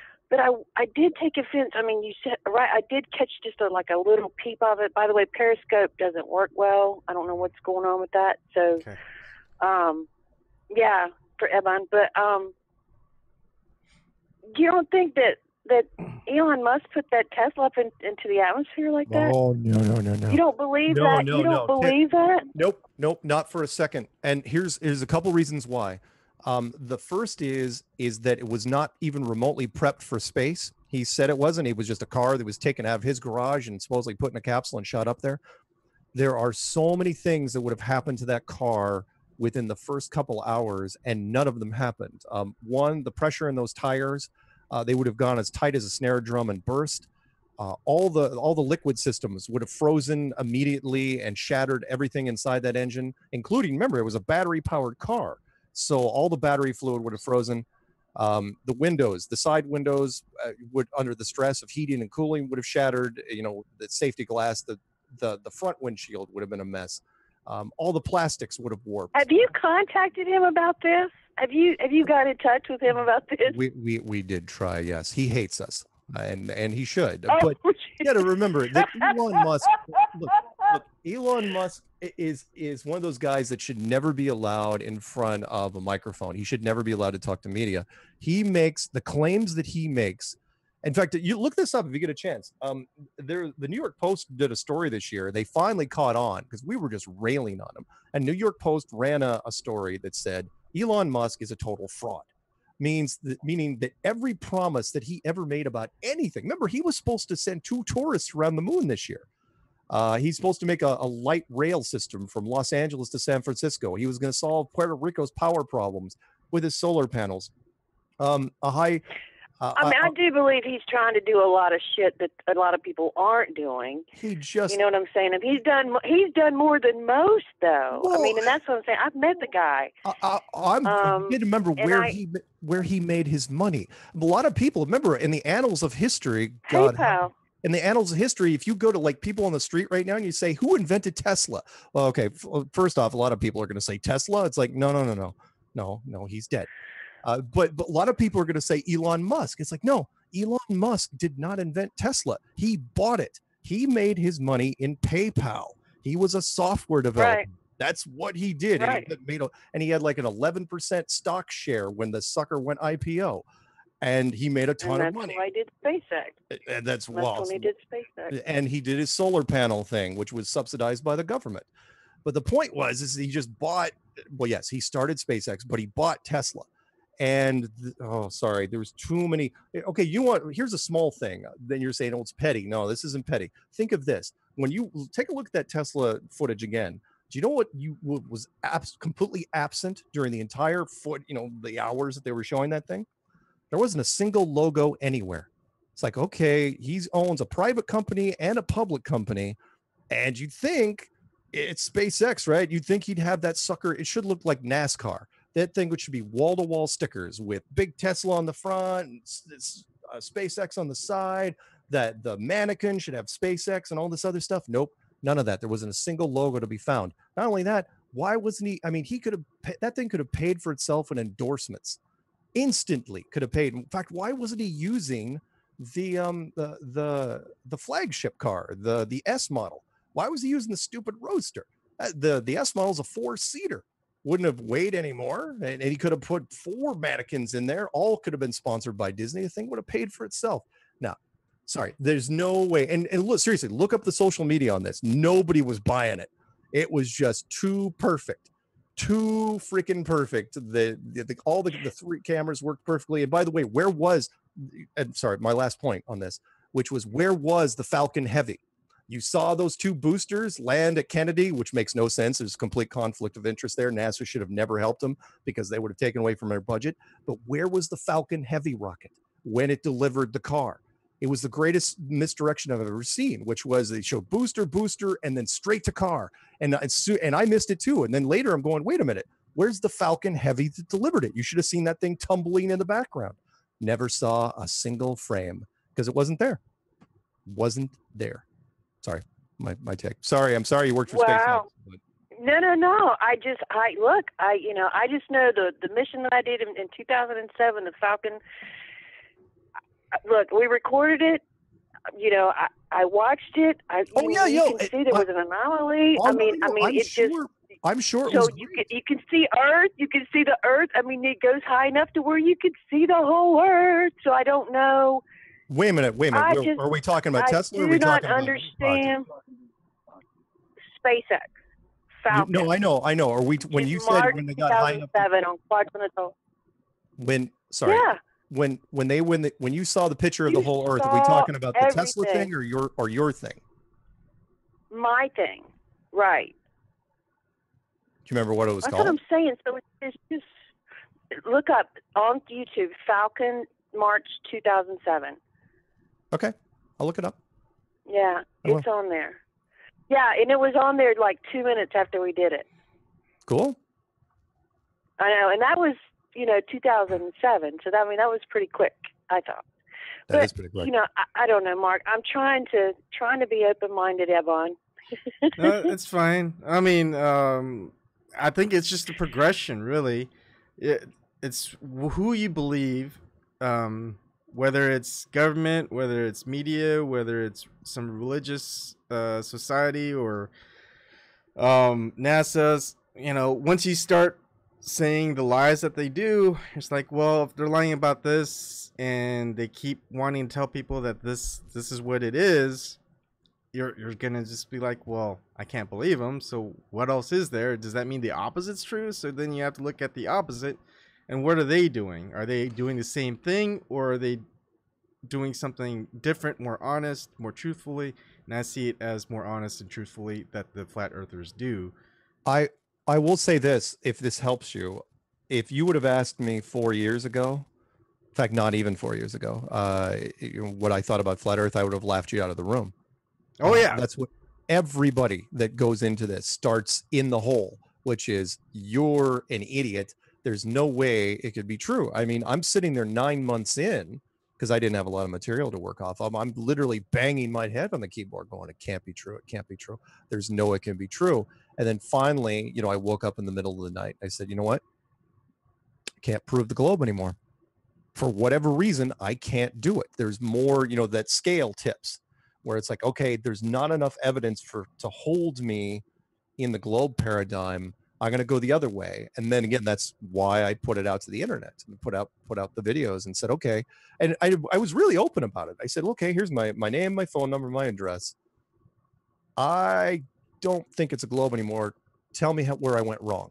And was really hoping that somebody in the academic world would come back and just stomp on me and say, okay, here's why, smart guy, and just shoot me down. And they didn't. In fact, everybody else started calling me up. And then once I had the subject matter experts call me up, it's like, okay, and here we are, conferences. There's a flat earth subject matter SME?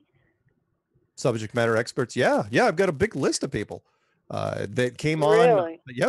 Yeah. I mean, let me, if you don't mind me, rattle off a couple of them real quick. Just their titles. United States Navy missile instructor, an Air Force navigator, a Marine Corps sniper instructor, a Navy submarine chief, Army artillery radar operator, Australian intelligence officer, American flight instructor, industrial engineer, career surveyor, international shipping expert, Army master gunner, surveyor, airline captain, airline co-pilot, merchant marine, blah, blah, blah, blah, blah. Just goes on. And all of them either made statements or came on publicly, and nobody recanted their testimony and nobody came out against them. That was the part that stunned me. I was hoping that somebody from the one branch of the military would say, oh yeah, that Navy missile guy that you had, yeah, here's where it went wrong. Nobody did. So, I mean, now I got a few armchair quarterbacks here and there, but it's been a weird ride so far. So the Mars mission we just did and landed on Mars, you don't believe any of that? Who told you we landed on Mars again? United States military? Those guys? Yeah. They'd be the same guys that said went to the moon. So yeah, I'd have a little problem with that. You don't believe we went to the moon? Oh, did you not? Where have you been during the first part of this broadcast? I haven't watched it. I'm sorry. Like I said, I couldn't watch it. It was, no. Okay, you know what? I'm going to repeat the line. Okay, I'm sorry. No, it's okay. It's okay. You're fine. I'll repeat the line that I said in the beginning. It's like, no. Buzz Aldrin? You don't believe Buzz Aldrin? Buzz Aldrin, and well, heck, let's forget about Buzz Aldrin and Neil Armstrong. Those guys. Let's go with the guys that are still around, hanging around. I know Buzz Aldrin's here. What are you talking about? But he's sort of still there, right? He could die tomorrow. He's got a young hot girlfriend or assistant. Nobody would be surprised if Buzz keeled over tomorrow. Nobody would be surprised. I'm talking about like Scott Kelly or Chris Hatfield or Terry Virts or Tim Peake or those guys, right? They're all colonels, full bird colonels in the United States military. Most people don't know that. If you're actually pretending to be an astronaut, you're way up there in the food chain. So it's not like they're bringing in lieutenants up that thing. So no, I'm sorry. NASA is Department of Defense all the way. Yeah, they wear white uniforms. They smile for the camera. They don't carry guns, but they are uniquely military. 98% of anyone that's ever said they've been to space has been part of the military program. So no, I'm sorry. I mean, look, come on. Why should this surprise anybody? You're saying the governments don't lie? Categorically, we don't even have spy planes. We don't even have a spy program. Area 51 still doesn't exist, even though we've taken movies of it. They're still saying, nope, nothing there. It's like, what are you talking about? You fly your employees in from Vegas every single day. So no, Apollo didn't happen. Not the way they said it was. If you have any doubt of that, watch the wonderful independent movie Capricorn 1 from the late 1970s. I'm a huge fan of that, where they faked the Mars mission, and for good reason, mind you. And in that movie, they still claim that they actually went to the moon, but they only faked Mars. So no, I don't think for a second that everything in NASA was faked. Every single thing, literally everything. And they did it for good reasons. Look, they did it for God and country. They did it because they thought it was for our own good. Yeah. I'm not gonna say that they're horrible, evil people, because at the time they probably thought, you know what, the public isn't ready for this. Are you a religious person? Yes. Before we get to that part, I just want to say that there's one guy, I just watched this interview. He's saying the moon landing is the only good conspiracy. 9/11, Sandy Hook, all this other stuff where people died. But moon landing, it was a good conspiracy. Again, there's an old saying. I'll get your religious question in 1 second. There's a saying from one of our older presidents, FDR, Franklin Delano Roosevelt, where it was very, very true. And he says, only give the public as much truth as they can handle. And that's the same with anybody, which is it's like never tell anyone how bad it is if you can help it. Unless you're a doctor, and even then, be real careful about it. As far as being religious, yes, but that being said, I fell away from religion for a number of years, like decades. I was raised in a strong born-again Christian household where church wasn't just a Sunday thing, youth group and vacation Bible school and Camp Malibu and all that stuff. But I was raised on a rural island, and when I left, I realized how sheltered I was. I got to university and said, holy smokes, there's more than one religion? Seriously? There's people who don't believe in religion? Oh, wow. this is really amazing. And then I got into tech and I completely fell away from it, because if you're in tech, you know, you're really into science. But when I got into flat Earth, I turned right back around and said, yeah, I'm, you know, because again, it's the default setting, which is if it was built by someone bigger than you. And fine, if you want to say, are you a creationist then? Are you a creationist or an evolutioner? Do you believe in evolution?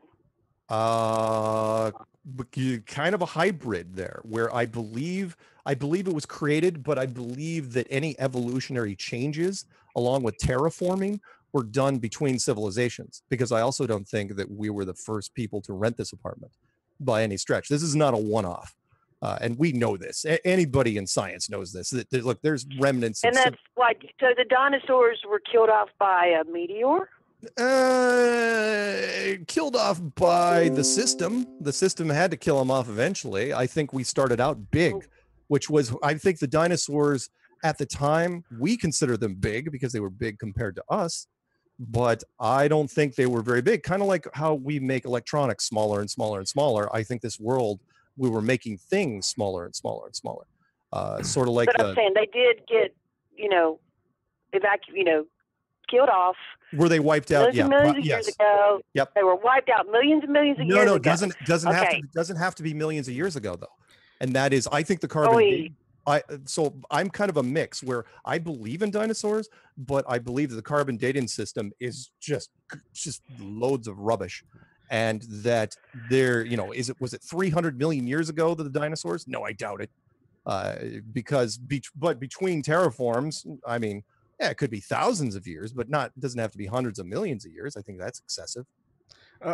One thing that I was saying last night, so Mia, theory of evolution, I question it too, is hundreds of millions of years that the dinosaurs have been around and they became extinct or they became birds.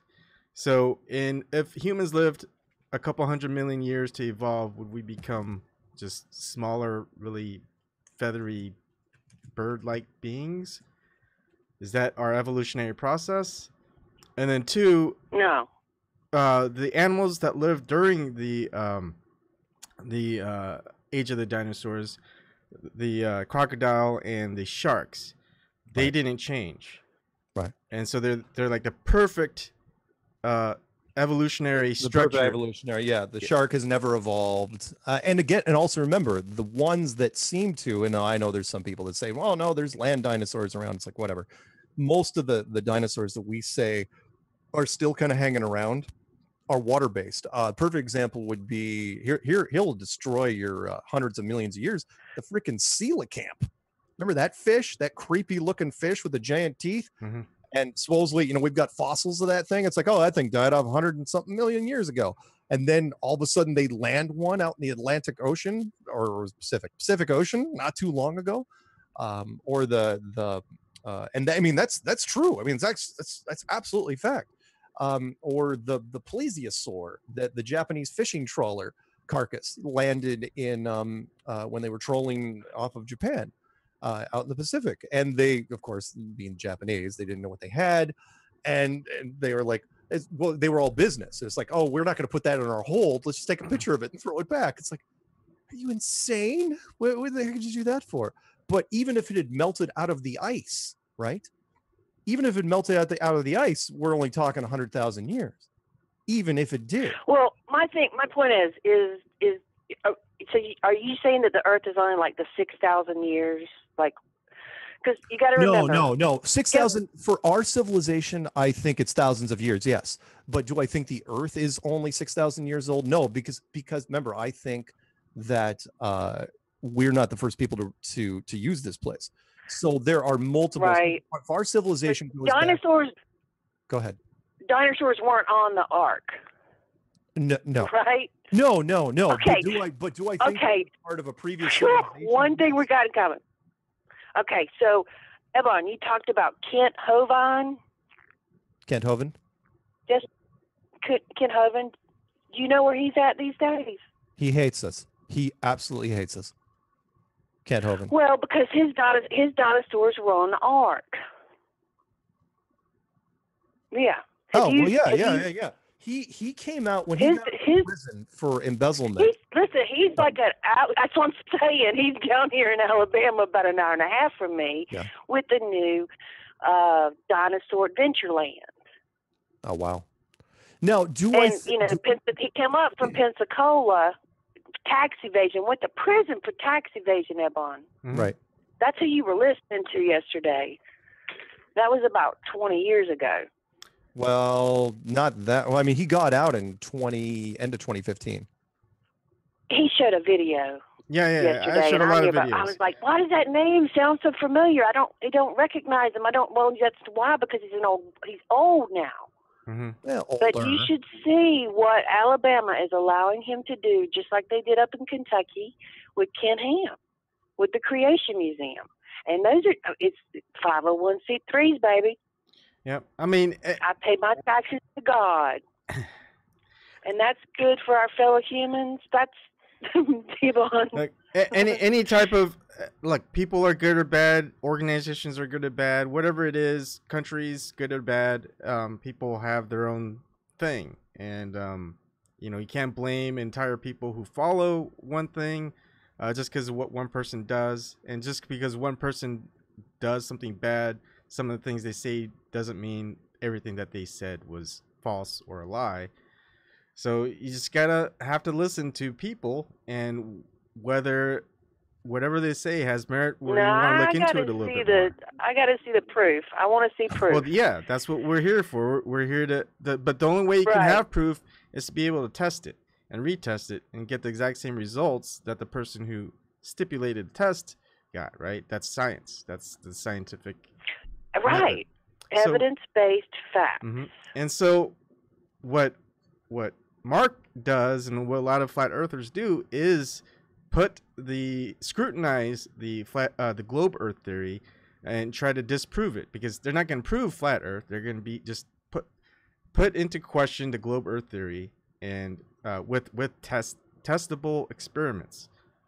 And that's why I've been looking into it, and I'm kind of on that rope. And one of the first things I said to my wife, I said, and I opened it up with, I think I trust the flat Earth theory a lot more than the globe Earth theory. First thing she says is, "Oh my God," and then I followed up with a couple of points, and she's like, "Well, if you would open it up with that, it wouldn't have been so bad."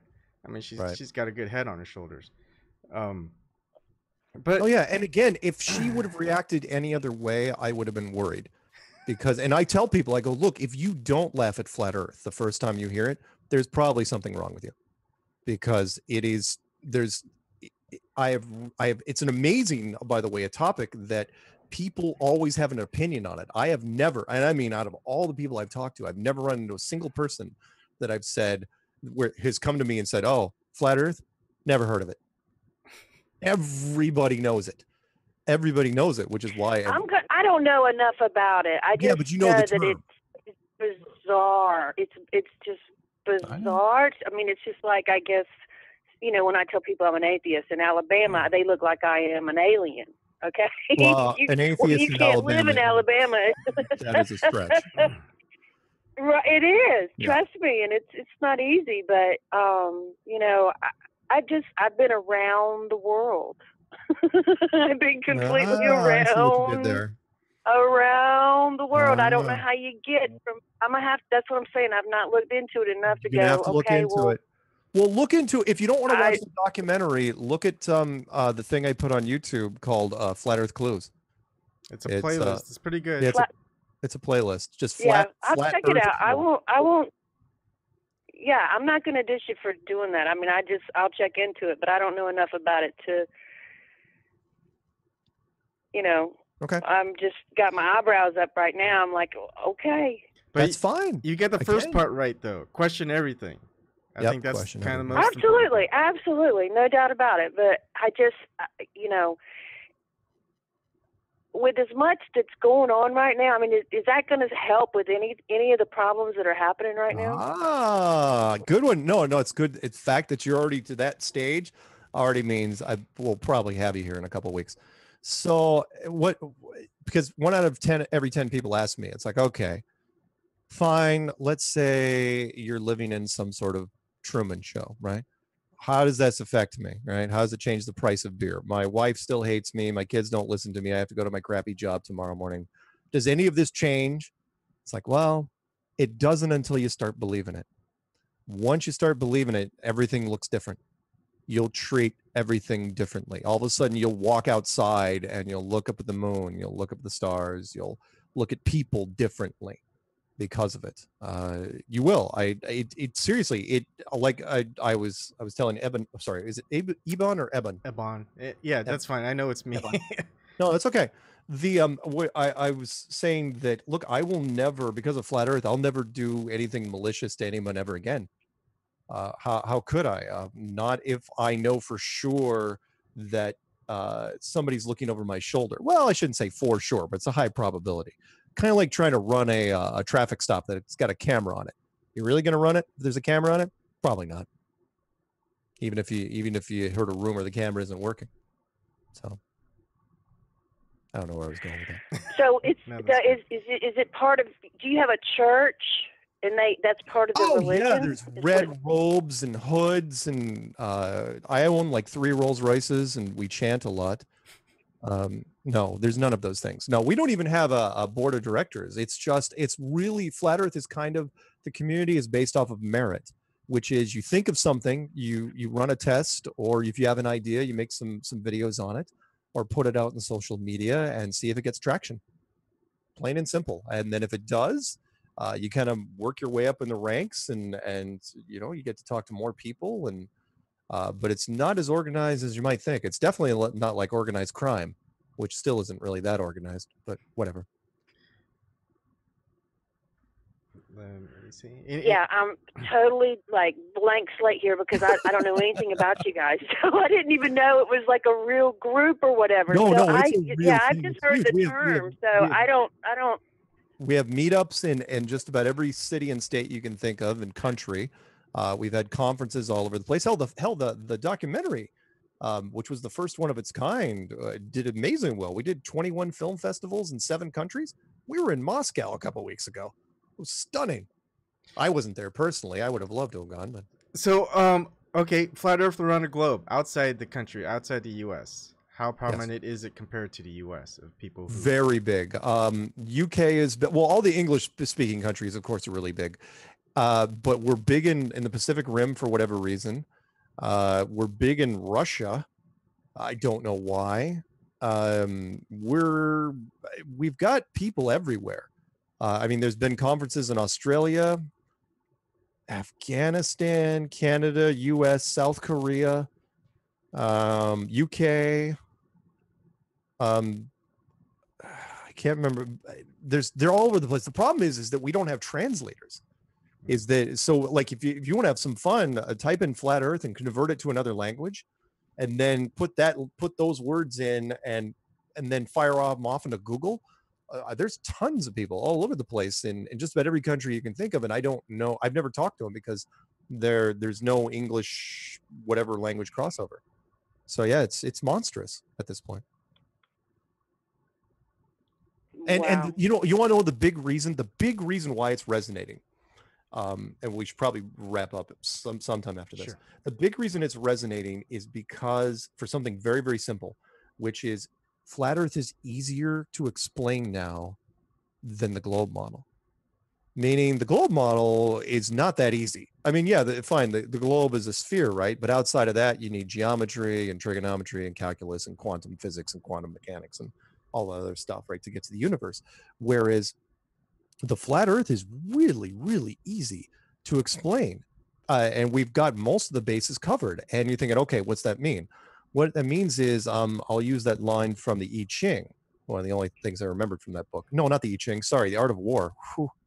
Art of War by Sun Tzu, where he said that people are like water. They always take the path of least resistance. It's kind of a nice way of saying people are lazy, right? People will always take the easiest route. If you think I'm kidding, try to find people that don't text. We all used to be on the phone. Now everybody. You're talking to one. You're talking to one. Yep, there you go. And because of that, people will choose the easiest explanation in something like this. And whereas Occam's razor as well. Sorry. Yeah, there you go. Well, yeah, kind of like Occam's razor. Whereas, look, the globe is really hard to explain the details of it. Flat Earth is the nuances of it now are really easy to explain. Kind of like what they used to be back in the day when we used to think it was flat Earth, right? When all those cultures used to, and then when science made it harder, it's like, okay, we'll leave science to the scientists. Well, now with social media, we've now come up with these pretty easy, the flat Earth for dummies, type things. We put it out there and it's resonating. And so people and science doesn't know how to defend against it. So they don't. And it's like, okay, fine. We'll win by attrition. we'll just keep piling them up. What are you gonna do? You can't figure out, they can't figure out a way to make the globe any easier than it is. So they're not. And so our numbers just keep growing and growing and growing. I'm like, okay. And I knew this. Sorry, let me end on this part, which is here I knew this. And you missed this, caller, which was, remember how we were talking about the curvature of the Earth, right? The formula, right? It's not our formula, it's theirs. When I could ask anyone on the street this, if you say, okay, the curvature of the Earth is 8 inches per mile, right? And I'm totally with you. Got it. 8 inches per mile. I'm totally there. That's easy, right? And I go, really? Squared. The second I see squared, their eyes just glaze over. And seriously, that's like everything they forgot about high school algebra. It just comes back to haunt them. It's like, I never studied for that test. And it's like, dude, it's really easy. It's 8 inches per mile squared. Now, in all fairness, I had to relearn it myself. But the point is if they don't know that, what do you think geometry and trig and calculus are going to do? They're not even, you might as well be talking Latin to them. And that's why it's doing it, because we now have a way of explaining a world to them that involves almost no mathematics at all. People hate math. They do. And so it's like, here we are, sub counts just keep going up and up and up and millions of hits. So there you go. Well, good for you, Mark. I guess. I mean, I don't, I don't know if this is a business model or what your point is. I mean, I don't understand. I don't know. I gotta look into it because, like I said, I am clueless with it. Do look in and keep an open mind. And if you want to shut us down, great, fantastic. But to date, it's been running along like a pretty smooth machine for a while. All right. Anyway, good what for else? you, man. Hang in there. Any, I guess, final plug? I mean, not many. I'm pretty sure people will watch my show just because you're on it. So there's not much to say. Final plug is, look, I'll say what I always say to people, which is, don't take my word for it. Everything I've just said to you, take with a grain of salt. Look, I'm just some guy on the internet that came up with a theory, and it seems to be resonating pretty well. But look, do your own research and ask questions. Figure it out for yourself. That's my challenge to anybody. Go out there and see if you can prove the globe like you thought you could prove it. I'll use this one line. I'll end it with this. There was a one line by George Orwell, the guy that wrote 1984. And he wrote this in 1946. He wasn't a flat earther, but he said, if you go out to the street and ask anyone how they know the world's a globe, their first response is always the same. Well, we just know. It's a given. We know. And then if you press them on it, you say, yeah, but how do you know? That's when they start getting irritated. And I thought that was very telling, because remember, in 1946, we had nothing. NASA wasn't even founded until 1958. So how did everybody in the world know it was a globe in 1946? And, it's like, how do you prove the globe without NASA now? And you can say, fine, sticks and shadows or, some sort of geometry. It's like, yeah, but nobody knew any of that crap. They just believed what it was told to them. So, anyway, that's my thing. So Google Flat Earth Clues. It's on the banner behind me. So that's not green screen, by the way. Yeah. Actually, I can hit that. Thank you very much for coming on, Mark Sargent, and I'll probably end up being fully in that camp sometime soon. I'm pretty sure. Let me know, and I will mirror this whenever you decide to put it up. If it goes up tonight, okay. I'll grab it and mirror it. I'll send you the physical copy as well, so you can go and edit it if you want to. All right. Thank you for having me. It was a pleasure. Thank you for coming on. Thank you, Mia, as well. and